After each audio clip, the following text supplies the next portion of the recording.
வணக்கம் கண்ணுகளா. 5ஆம் வகுப்பில் கணக்கு பாடம் வடிவியலில் கோணங்கள் அறிமுகம் பற்றி பார்க்க போகிறோம். கோணங்கள்னா என்ன அப்படின்றதுக்கு முன்னாடி இந்த படத்தை பாருங்கள். ஓகே, இது என்ன புள்ளி? இந்த புள்ளிக்கு பேர் ரா அப்படின்னு இந்த புள்ளியை நம்ம கூப்பிடுறோம். அடுத்து கோடு.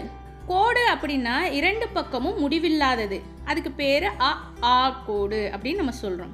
சரி, இந்த கோட்டில் ஏதாவது ஒரு புள்ளியை நம்ம எடுத்துக்கலாம், அந்த புள்ளிக்கு பேர் ரா. இன்னொரு புள்ளி எடுத்துக்கலாம், அந்த புள்ளிக்கு பேர் தீ. இந்த இரண்டு புள்ளிகளுக்கும் இடைப்பட்ட பகுதியை தான் கோட்டு துண்டு அப்படின்னு நம்ம சொல்கிறோம். இதை கோட்டு துண்டு ரதி அப்படின்னு வாசிக்கணும். கோட்டு துண்டுக்கு ஆரம்ப புள்ளியும் உள்ளது, முடிவு புள்ளியும் உள்ளது. அடுத்தது கோடு. இந்த கோட்டுக்கு பேர் CV அப்படின்னு வச்சுக்கிட்டோம்னா அதில் ஒரு புள்ளி ரா. அந்த ரா வி அப்படிங்கிறது கோட்டுக்கதிர். ஒரு கோட்டில் ஒரு புள்ளி வச்சு நம்ம பிரிக்கிறோம் அப்படின்னா 2 கோட்டுக்கதிர்கள் கிடைக்கும். அது இப்போ இந்த படத்தில் ரா வி கோட்டுக்கதிர், ரா சி கோட்டுக்கதிர் கிடைச்சிருக்கு. இந்த கோட்டுக்கதிருக்கு ஆரம்ப புள்ளி ரா, முடிவு புள்ளி இல்லை. அடுத்து இன்னொரு கோட்டுக்கதிர் பாருங்க, ஒரு புள்ளி, இந்த புள்ளிக்கு பேர் சி. அந்த புள்ளியிலிருந்து ஒரு திசையில் வா அப்படிங்கிற ஒரு கதிர் போகுது, இன்னொரு கதிரும் அந்த புள்ளியிலிருந்து போகுது. சி கா, சிவா சிகா அப்படின்னு 2 கதிர் ஒரு புள்ளியிலிருந்து போகிறதுனால இடையில என்ன ஏற்படுது அப்படின்னா கோணம் ஏற்படுகிறது. ஒரு புள்ளியை ஆரம்பமாக வச்சு 2 கதிர்கள் வெவ்வேறு திசையில் போகிறதுனால இடையில கோணம் ஏற்படுகிறது. இதைத்தான் கோணம் சி, கோணம் கா சி வா, கோணம் வா சி கா அப்படின்னு நம்ம சொல்லணும். இன்னொன்று பாருங்க, ஒரு புள்ளி மா அப்படிங்கிற புள்ளி, இன்னொரு புள்ளி நீ. மா நீ அப்படிங்கிறது கோட்டு துண்டு, இன்னொரு கோட்டு துண்டு மா தீ. அந்த மாங்கிற புள்ளியை ஆரம்பமாக வச்சு 2 கோட்டு துண்டுகள் செல்லுது.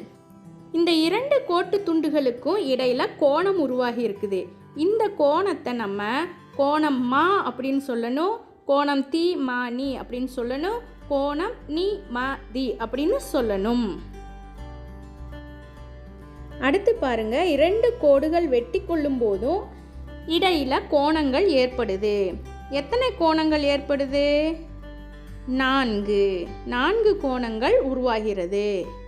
அடுத்து 2 கோட்டு துண்டுகள் வெட்டும் பொழுதும் கோணங்கள் உருவாகிறது.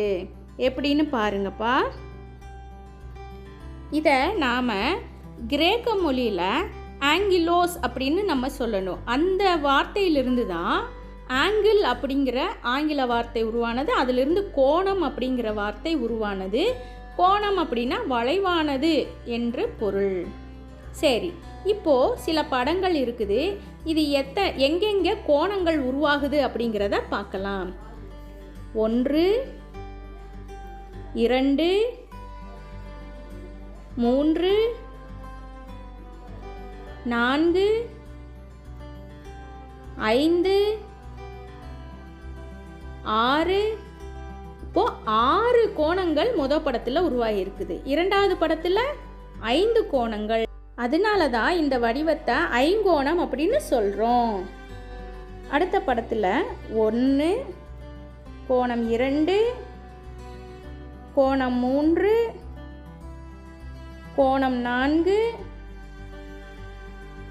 கோணம் 5 கோணம் 6 கோணம் 7 கோணம் 8 இடத்துல கோணங்கள் உருவாகியிருக்கு. அடுத்து நம்ம பார்க்கக்கூடியது கோணங்களின் வகைகள். பூஜ்ய கோணம். பூஜ்ய கோணம் அப்படின்னா 2 கதிர்களும் ஒரே திசையில் போச்சுன்னா அது பூஜ்ய கோணம். இப்போ அ அப்படிங்கிறது ஒரு கதிர், இ அப்படிங்கிற சிவப்பு கலரில் இருக்கிறது இன்னொரு கதிர். இது 2 ஒரே திசையில் போச்சுன்னா அங்கே என்ன இருக்குது? 0 டிகிரி. கோணங்களை டிகிரி அப்படிங்கிற அலகால அளக்கணும். அடுத்தது அ அப்படிங்கிற கோட்டு கதிருக்கு இ அப்படிங்கிற கோட்டு கதிர் செங்குத்தா போகுது. அப்போது இதை செங்கோணம்னு சொல்கிறோம். இது 90 டிகிரி அப்படின்னு நம்ம சொல்லணும். 90 பாகை டிகிரி அப்படின்னாலும் ஒன்று தான். சரியா? இப்போது இந்த பூஜ்ய கோணத்துக்கும் செங்கோணத்துக்கும் இடைப்பட்ட கோணம் குறுங்கோணம் அப்படின்னு நம்ம சொல்லணும். இதனுடைய அளவு 1 டிகிரியிலிருந்து 89 டிகிரி வரைக்கும். பாருங்க, இது செங்கோணம். இது நம்ம ஏற்கனவே பார்த்தது தான். அடுத்து அ ஆ அப்படிங்கிற கோட்டுக்கதிருக்கு எதிர் திசையில் அ இ அப்படிங்கிற கோட்டுக்கதிர் போச்சுன்னா அதனுடைய கோணம் நேர்கோணம் அப்படின்னு நான் சொல்லணும்.